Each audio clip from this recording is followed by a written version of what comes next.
Bueno, yo soy Samuel Alejandro García Campo del curso 803 y este es mi presentación de la pregunta reto de este final del segundo trimestre.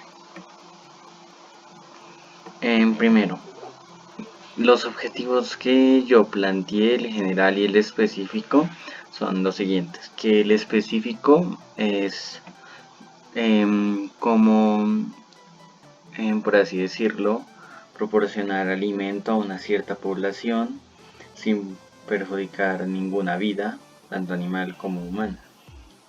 Y el objetivo general, por así decirlo, sería que con la cosecha se dé fruto en un tiempo estimado para poder abastecer a la población.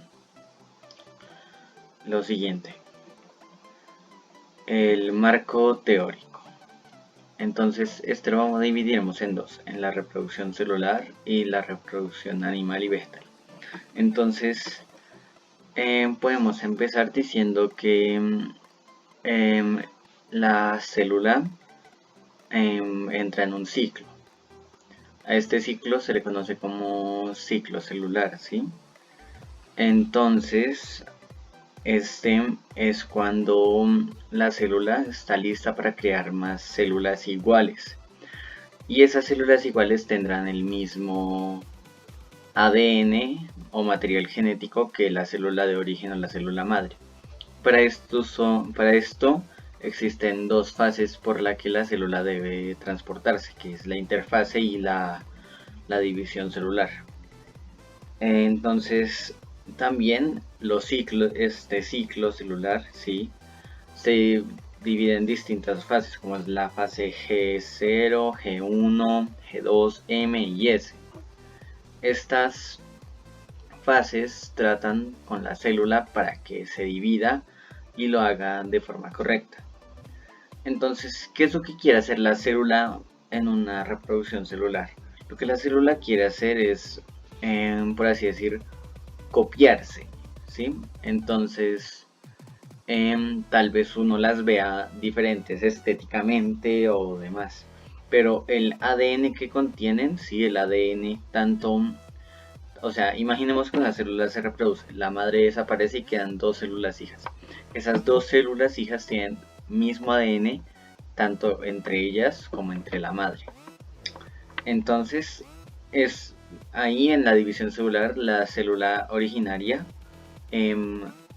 digamos que divide todo su material genético, o también conocidos como cromosomas. Y cuando termina este ciclo y esas fases, comienza la fase conocida como la mitosis.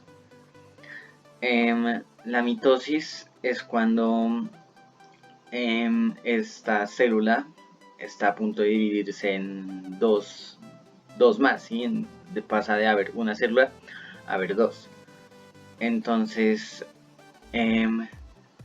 eso, ¿cómo decirlo? Deja un núcleo y en un núcleo genético y una división citoplasmática. También, además de la mitosis, que sería la reproducción de la célula, está la reproducción de distintos seres, como serían los seres humanos o algún otro animal. Y a ese tipo de reproducción se le conoce como meiosis. Existen dos tipos de meiosis, meiosis 1 y 2. Las dos entran en el mismo ciclo, o sea, tenemos meiosis, luego meiosis 1 y luego meiosis 2. Entonces, ahorita en la otra diapositiva vamos a hablar más de cómo funciona. Pero podemos decir que los cromosomas homólogos de esta se aparean o se reproducen para hacer el intercambio de DNA. Eso es en la meiosis 1, perdón. Y en la meiosis 2 trata de como los cromosomas, sí, son idénticos a los de la mitosis. ¿Qué significa? Que cada uno se trae al polo opuesto del huso, que es el huso, es un conjunto de microtúbulos que brotan de los centriolos durante la división celular. Ahora sí podemos hablar más específicamente. También se me olvidaba que la citocinesis es, por así decirlo, una diploides de la reproducción asexual. Ahora sí, entonces podemos pasar a la siguiente y trabajar más la meiosis. Y podemos entrar al segundo ambiente de nuestro marco teórico, en el cual entramos a la reproducción animal y vegetal. Entonces, podemos dejar en claro que esta es un poco más diferente a la celular, ya que, como les dije ahora, los seres humanos o cualquier otro animal necesita de un óvulo, ¿sí?, como el de nuestras madres, y un espermatozoide como el de nuestros padres. Esos dos contienen los genes y el ADN, el ácido dextroclur, el ácido. Entonces, como pueden ver, dice que los genes del hombre, el ADN del hombre, se encuentran en el esperma y los genes de la mujer en el óvulo. Entonces, para que estos genes creen un ser vivo, el espermatozoide tiene que llegar al óvulo. Si no llega, no se podrá dar una fermentación. También se debe tener en cuenta que en todos los animales tiene que transcurrir un periodo de tiempo desde que el esperma llega al óvulo hasta que nace el ser vivo. Ejemplo, en los humanos es un periodo de 9 meses dentro del óvulo, ¿sí?, que el bebé se mantiene dentro del óvulo. Pero hay otros tipos de animales que se pueden mantener hasta 18 meses. El caso. También podemos entrar a la reproducción vegetal, ya que es un poco diferente, ya que aquí también se utiliza el método del óvulo, más o menos el método del óvulo y el esperma, pero en vez de tener un hombre y una mujer que contengan los genes, las plantas necesitan o de semillas o de esporas para que crezcan sus hojas. También en esta reproducción aplican los nutrientes tanto de la tierra como los que proporciona el sol, ya que si una planta no tiene sol no puede hacer la fotosíntesis, y esa es la manera más, por así decirlo, normal en la que las plantas se reproducen, por fotosíntesis. Entonces podemos entrar a nuestro procedimiento. En nuestra clase se nos mencionó mucho sobre estos temas y su mayor y su importancia, pero lo que debemos tener en cuenta al desarrollar esta pregunta es que la respuesta dependerá tanto de la persona como de cómo quiera desarrollarla, ¿sí? Una persona puede seleccionar, yo que sé, hacer una planta agrícola y proporcionar alimento. Otra persona dará un objeto, dirá que utilicen animales, pero ahí la respuesta se complica, ya que tiene que explicar por qué se sacrificaría el animal. Entonces eso nos lleva a la pregunta de cómo se desarrolla un sistema de producción de alimentos en espacios reducidos para asegurar una mayor alimentación de las personas. Entonces, lo que yo respondí es que con todo lo que navegaba en internet a lo largo de mis años de vida, he visto algunos proyectos y también se nos ha mostrado en clase algunos proyectos de modificación genética. Y aunque lo propongan como un proyecto revolucionario, interesante y muy innovador, también lo veo así, me parece que no es muy sano, ya que aquí no lo puedo expresar con palabras, pero sí lo puedo expresar con vivos. Y es que no me parece muy sano que juguemos con la genética de un animal, porque digamos que un animal ya está diseñado para ser como es, dar las proporciones que tiene. Digamos, un animal no sería bueno para un animal hacer, por así decirlo, mejorarlo genéticamente, ya que estaríamos alterando todo el animal, no solo si tiene más masa muscular, si hace más cantidad de cosas. Entonces, lo que se me vino a la mente sería, en pequeños espacios del hogar, hacer unos mini cultivos. de papa, arroz, frijol, granos, semillas de frutas, vegetales.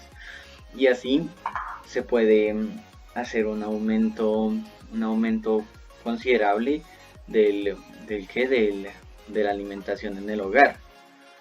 Pero yo me pregunto, si los agricultores pueden y hay gente que en las partes de atrás de sus casas que tienen un pequeño patio cultivan su comida, sí, sus vegetales y hasta les sobra que van a vender a la tienda local, ¿por qué ninguno de nosotros hacemos eso? Si hasta nos puede salir más rentable que ir a comprarlo, ya que los precios no son tan favorables.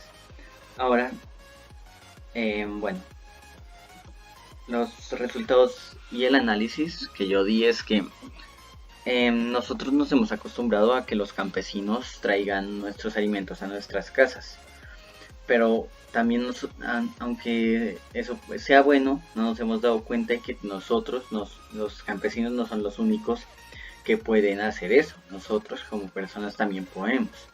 Es muy simple, plantar un frijol, una papa, unas fresas. Pero también hay un problema y es que en nuestra sociedad actual nos ahogamos en cemento, ya que los pocos espacios que nos quedan con tierra, por así decirlo, son o a las afueras de las ciudades, que eso ya sería excesivo, o en los parques, pero pues tampoco sería tan rentable plantar un fruto en el parque. Entonces, ¿cómo quedaría la respuesta? La respuesta es que sí tenemos la posibilidad de habilitar un pequeño espacio en nuestras residencias, ya sea una casa, apartamento, lo que sea, y podamos sembrar frutos. Tendríamos que hacerlo, ya que, digamos, por una temporada aquí en mi hogar, en un pequeño espacio que tenemos de tierra, cultivamos, ¿cómo se llama? Cultivamos cilantro y eso nos benefició mucho, pero llegó un punto en el que hay gente que también se aprovecha y se robaba el cilantro. Entonces nosotros decidimos quitarlo. Pero digamos, si alguien tiene una casa apartada, así, o sea, sin nadie, solo, cerrado, y tiene un pequeño patio, pues sería muy bueno. Sería muy bueno tanto para el medio ambiente como pues para la persona, ya que conseguiría un aumento en el alimento.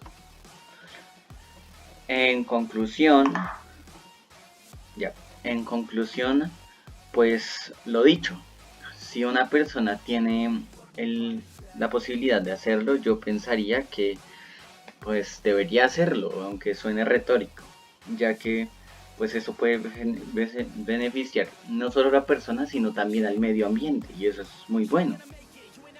Y nada, solo agradecer por ver el video. Aquí está la bibliografía de mi trabajo. Gracias.